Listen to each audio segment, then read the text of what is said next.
Hi, I'm Jackie Tantillo, and this is Should Have Listened to My Mother.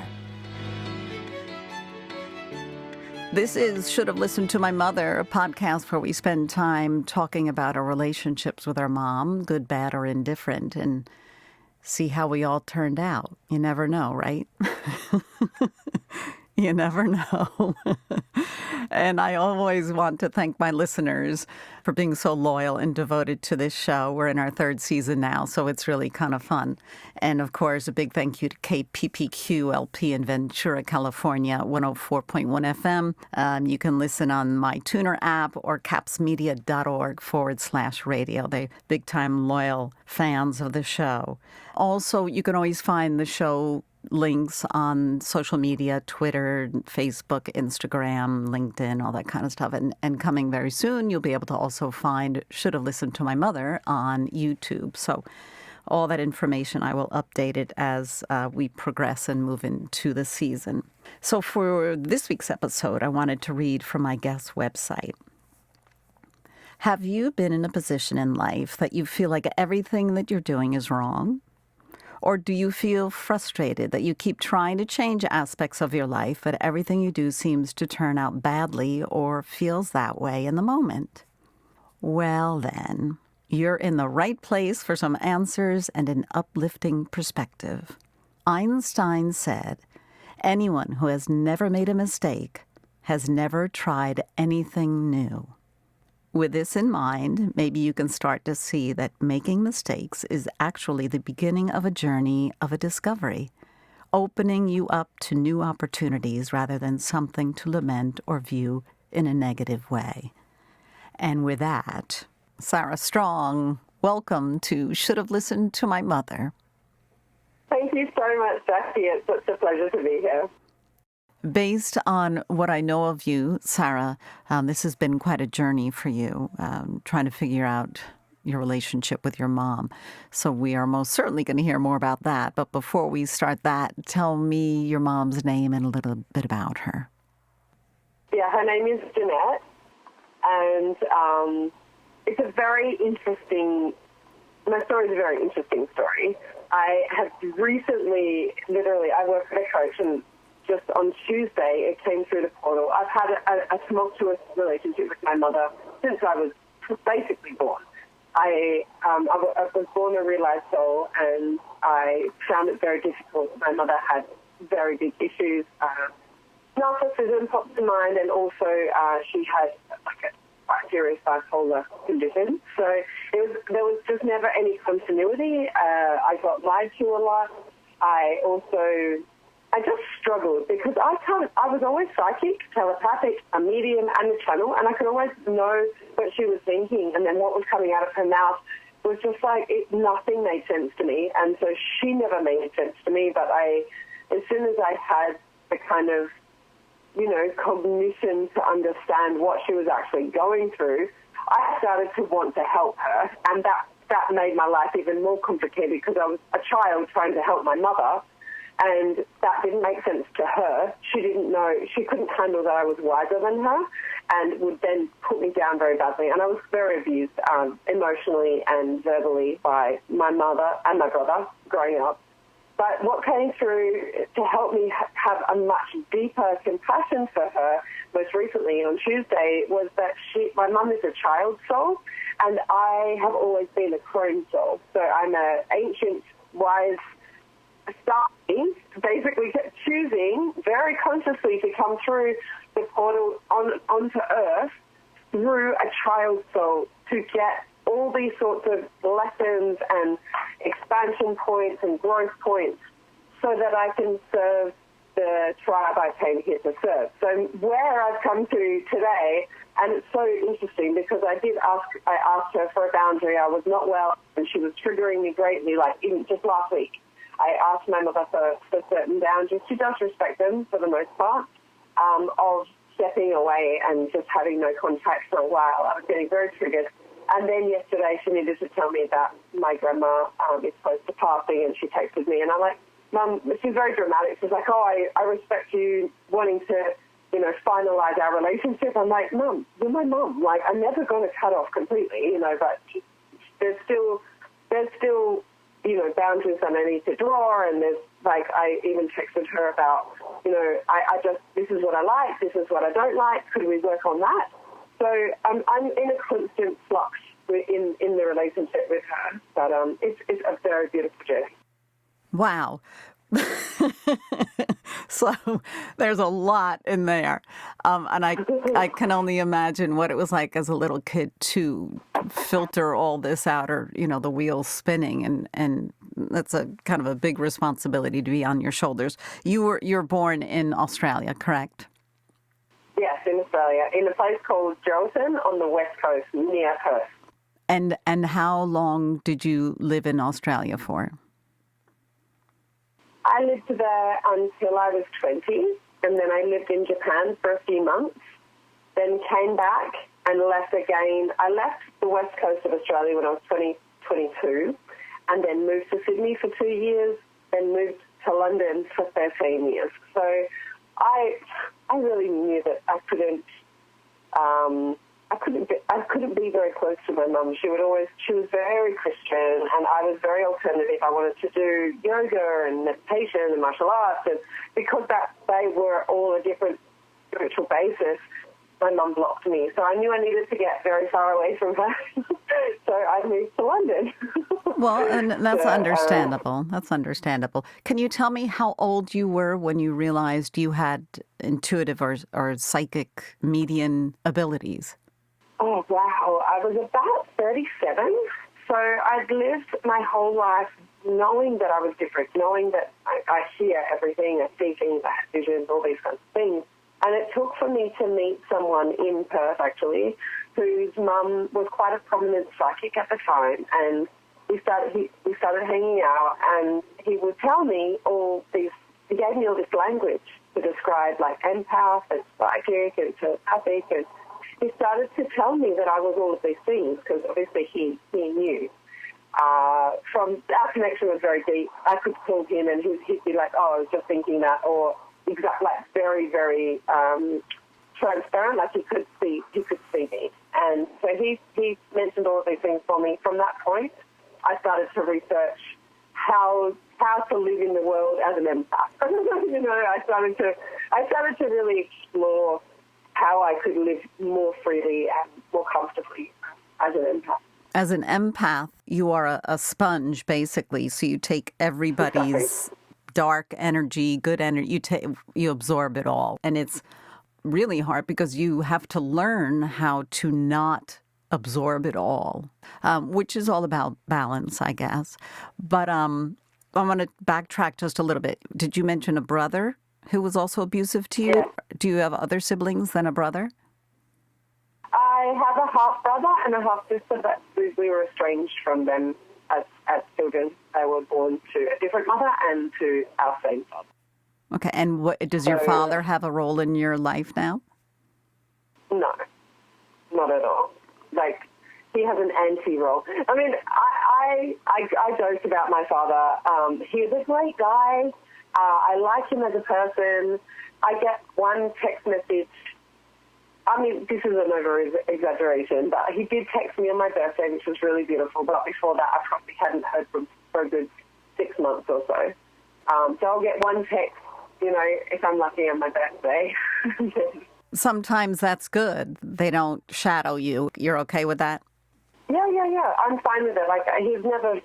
He's never been a big presence in my life, and I was a wild child as a kid and growing up, so if he had have been more in my life, I would have rejected him anyway. So it was better for both of us. But now, at least as adults, we have a rapport, definitely. He was very sweet. He said his love on my birthday, so I really respect.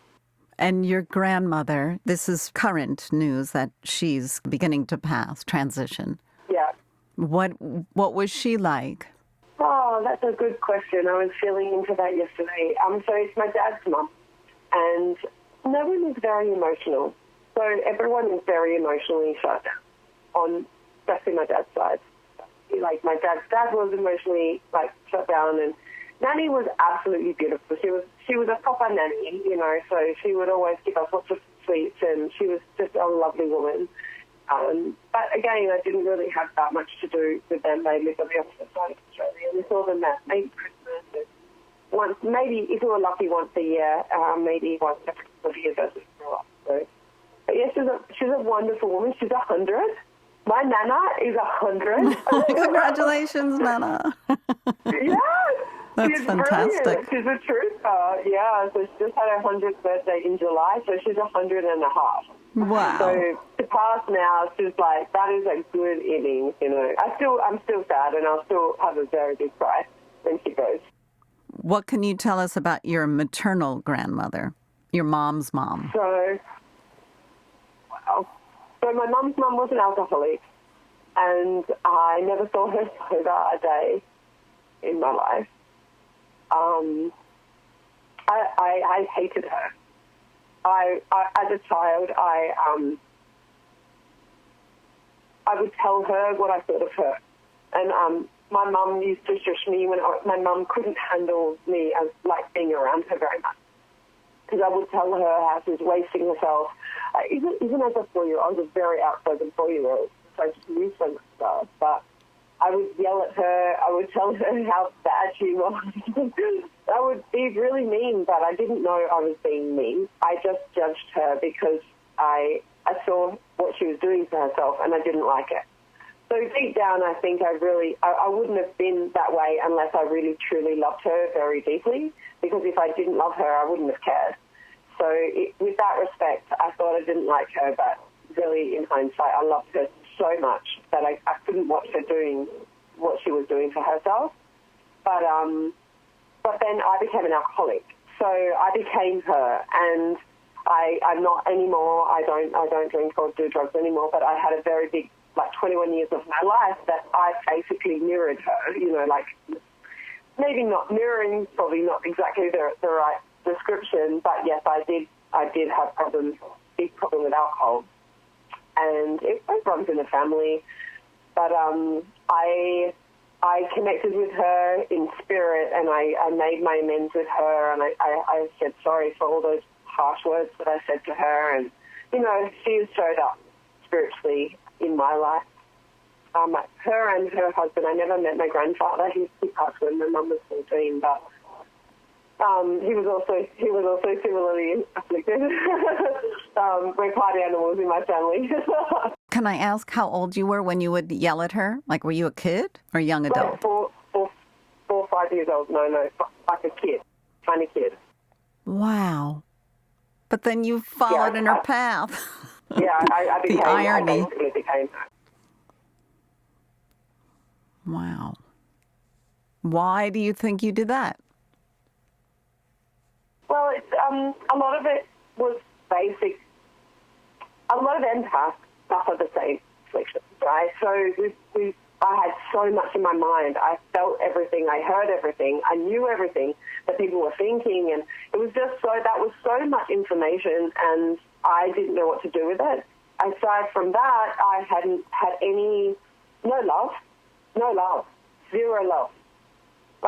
Not from my mother anyway, but I had love from a lady, her name is Wendy, and she was my rock. She was also psychic. I realized how much we communicated non-verbally when I spent time with her when I was in my 30s, actually nearly 40. But yeah, so in the family home, it was devoid of love and affection, of any kind of validation or anything. So I left my family home angry, hurt. My mum tried to kill herself. She attempted suicide when I was 14. So I felt completely abandoned. My dad wasn't around since I was 1 year old. So I didn't have a basis. There was no love basis. There was no idea of this is how you be a good human. No, I ran away from home when I was 16, and I was just a wild child. So I didn't have a basis for living. I didn't know what to do. I didn't know how to treat people. I thought I was lied and cheated, and just horrible things were spoken to me, from my family unit since as early as I could remember. And I didn't know how to live. So based on that, I think I did pretty well. Wow. Rather than, yes, I did. I was 16 smoking a lot of dope and then did a lot of drugs and alcohol from 17 onwards. I didn't kill myself. I didn't do anything that bad in that 21 years of doing, that I was in a full addiction of alcohol and drugs.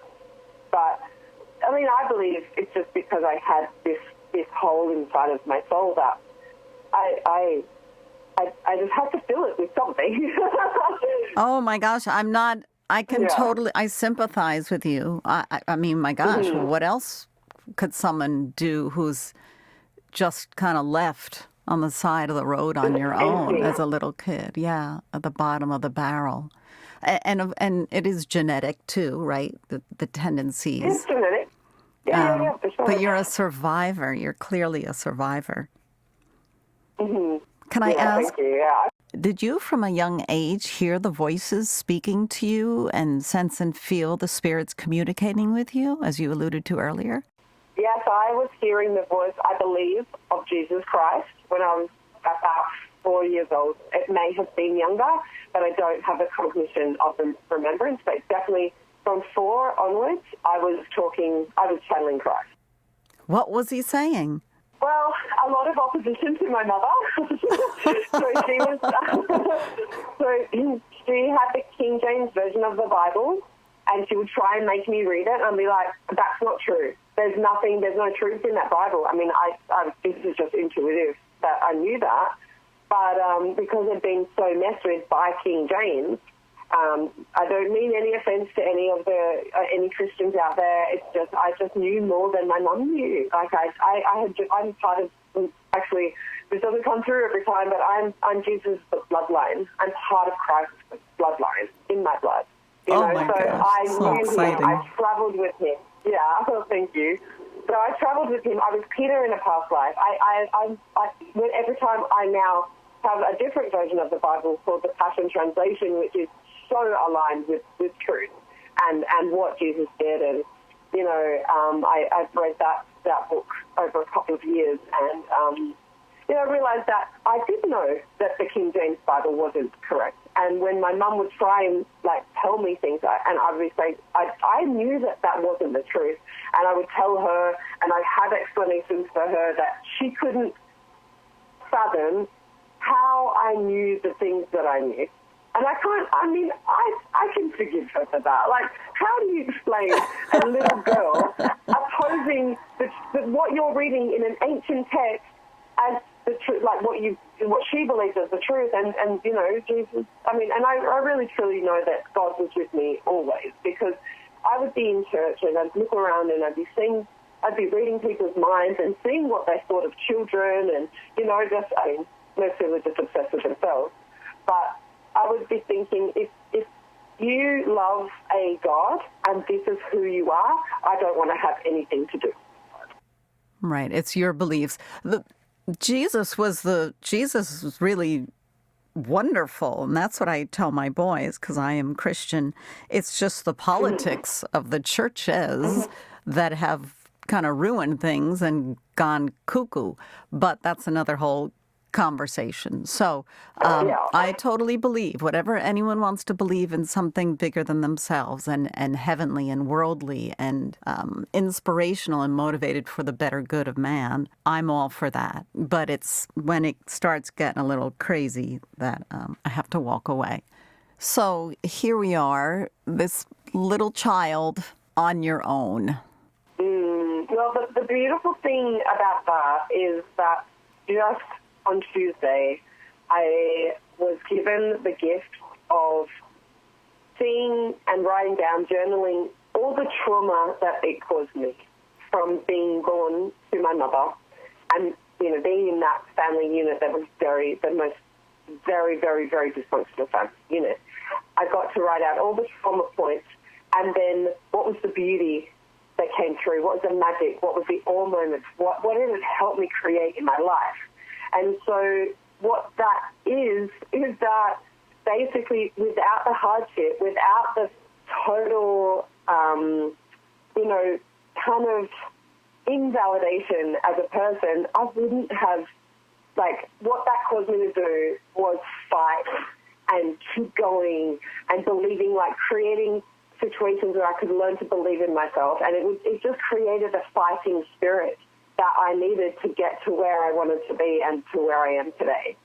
So all of those things helped me create the being that I am today. And what other beauty came through from that is that I was always supposed to be a life coach. I was always supposed to be an intuitive life coach. And if I had have gone into any career earlier on in my life, I wouldn't have been, like, empty enough to want something as badly as I wanted this. You know, I would have been very successful in any other career that I chose. I just got blocked at so many of them, and, you know, I was, like, kind of drinking my life away a lot as well. So if that hadn't happened, then, you know, I needed those things to happen in order to be exactly in the right place at the right time to do my coaching course, to become a coach 2 years ago, you know. So I just had my 46th birthday, and it's like I've just started getting my life together. So it's a beautiful message for everyone out there is that if you're 23, 24, if you're in your 30s, even if you're in your early 40s, even if you're in your 50s and you still don't feel like you've got life figured out, don't worry about it. It really doesn't matter, like, because, like, that is your path, that is your purpose, and you are exactly in the right place, right for where you need to be right now. And that is one of the most beautiful messages that I've learned about my path and my purpose, is that I had to be exactly where I needed to be. You know, I had to be in all of those places, the really bad, dark places and the more fun places, to get to where I am today. I believe that. I totally believe that. Maybe not 21 years as an alcoholic. Maybe 10 would have been long enough. But still, I believe that nothing we do is for a mistake, whether it's a job choice or someone we date or diet preferences. It's all just part of the journey. So you've, on your website, again, I'll mention it, it's sarahjstrong.com. You have these pictures of yourself. Oh, my goodness, You're absolutely beautiful. This goddess, this princess warriors. Can you explain that to our listeners, what those are about? Yeah, sure. Thank you so much as well. What I've been doing is I have a coach and we do online events, and these events ask us to show up in our most magical self. So what I like, and I wanted to show up as a goddess. I also wanted to I showed up as Nefertiti one day, as Hina another day, this very strong warrior princess. Actually, she was married to Zeus. She wasn't a very nice princess. I mean, I'm a goddess, but who she is in the Akashic, you know, the Akashic records, she is a very powerful, very beautiful. She showed up very beautifully for me, and I wanted to embody her. And then the other, you know, makeup that I do is of my starseed lineage. So I've been born from the stars. I have traveled our inner and outer galaxies for millennia. In human time, it's millions of years. So I have been Pleiadian, Arcturian, Andromedan, Lyran. So there's all these different star systems, Sirian, Orion. There's all these different star systems. We can see them, like, with the naked eye. It's just there are beings that live on them that reside on another dimension, so they are higher vibration from the third dimension. They have a higher vibration of energy, of which that we are capable of. We're coming into that higher vibration, but the starseed, there's many, many starseed beings on the planet today that suffer from drug and alcohol addiction, or, you know, fibromyalgia, or all these other really full-on debilitating illnesses that need a light and they need a guide. So I came to help them because we're called light workers. We help hold the light so that other people can see it and raise their vibration so that they can hold more light in their being as well.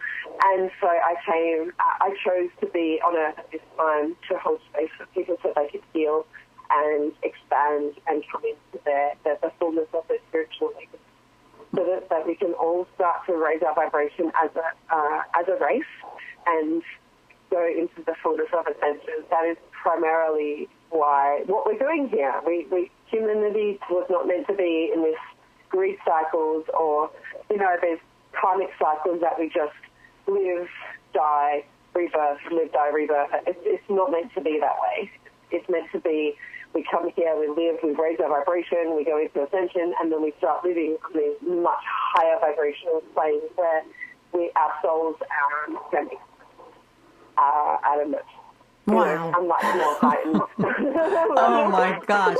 But it's so neat. When I was looking at your website and seeing you not dressed up in this image of this powerful priestess or goddess, that it could help people as an exercise. You visualize who you see yourself as. And it can automatically change your vibration. It can automatically take you out of that dark place. It can automatically change that moment for you if you visualize how you see yourself or how you want to see yourself. And that's one of the great things about what you do and sharing all of this and teaching other people. And yes, your journey was maybe not a straight line, but look at where you are now. It's very impressive. Thank you so much, Jackie. And you're so right. Like, even just the physical doing of dressing up as a goddess, doing your makeup differently, embodying a different energy vibration of what you're used to, then go out into the world like that and see how the world responds to you. If you walk into stores and gas stations in the supermarket, like if you just go out, like don't have literally, I've challenged people to do this in my workshops and things. Like I do a Starseed activation workshop where we dress up every single week for 5 weeks.